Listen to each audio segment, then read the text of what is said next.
Gerą vakarą. Na, šiandien aš nekalbėsiu apie Panevėžį.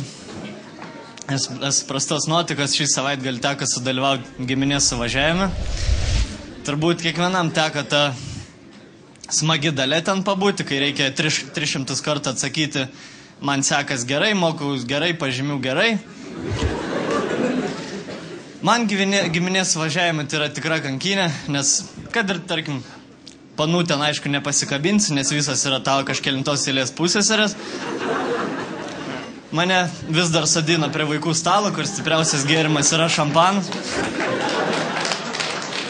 Tiesa, kaip su 18 metų pasodina su suaugusiais, bet aš, aišku, tokio amžiaus dar negalėjau gerti koja kojant su vyresniais, tai net laikiau to tokio tempo ir po 10 minučių intensyvaus gerimo pradėjau laižyti sienas.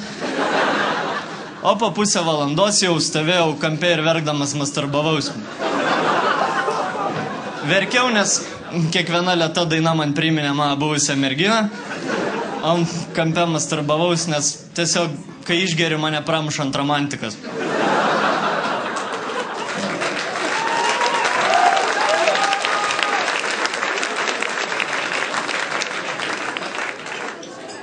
Dar labai nepatinka man fotkintis su giminėmis.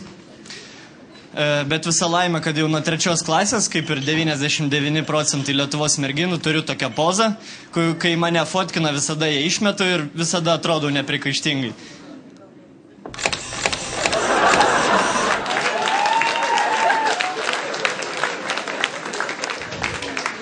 Dar pas mus giminė yra tokia tradicija pasakoti istorijas.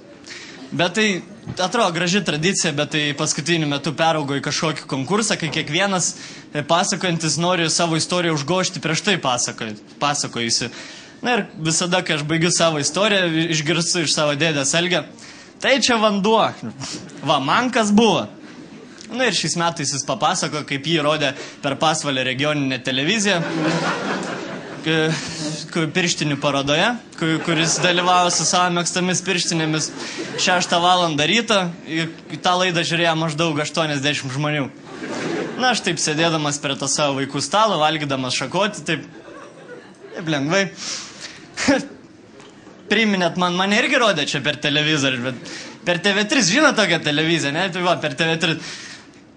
Tai skirtumas tik toks, kad tave žiūrėjo 80 žmonių, mane 200 000, bet kamgi rūpi, skanu šakotis be to. Bet aišku, kas labiausiai užknisa per tokius giminės susibėgimus, tai šnekėti su senais žmonėmis. Nes aš atvirai pasakant visiškai nesuprantu, ką jie nori pasakyti. Nes jie iš vis nedaro jokių pauzių. Jų sakiniai susideda iš 300 žodžių, tarp sakinio pradžios ir pabaigos nėra visiškai jokio ryšio, jokios loginės minties, kas 10 sekundžių šakinėjama nuo vieno dalyko prie kito. Ir taip, mačiau, o man tu ką tik papasako, kaip sekasi, kaip gerai, aišku, tau sekasi, kaip tu daugiau seksis, ko nepaklausi, kaip mačiau, tai sekasi, man tai gerai sekasi. Karvytė, oi, kaip viskas pasikeitė, karvytė, žibutė atsivedė, veršiuką įdėjau vardą žibutė, snygo baisiai tą dieną, paskutinį kartą taip snygo 1873 metais, tada susipažinau su tavo tėvelius.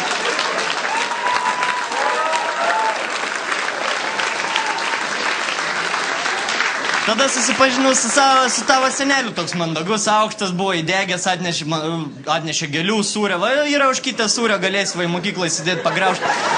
Kaimyno tvartas sudegė, su visais gyvuliukų, dieve mano, bet užtat kaimus šašlyką turėjo visą mėnesį. Taigi stogą sugalvojau pasikeisti, atsimeni, kai tau buvo 2 metukai žiūrėjom filmuką per Labanakt Vikučiame apie Kaminkretį, neatsimeni, o balių priskyniau.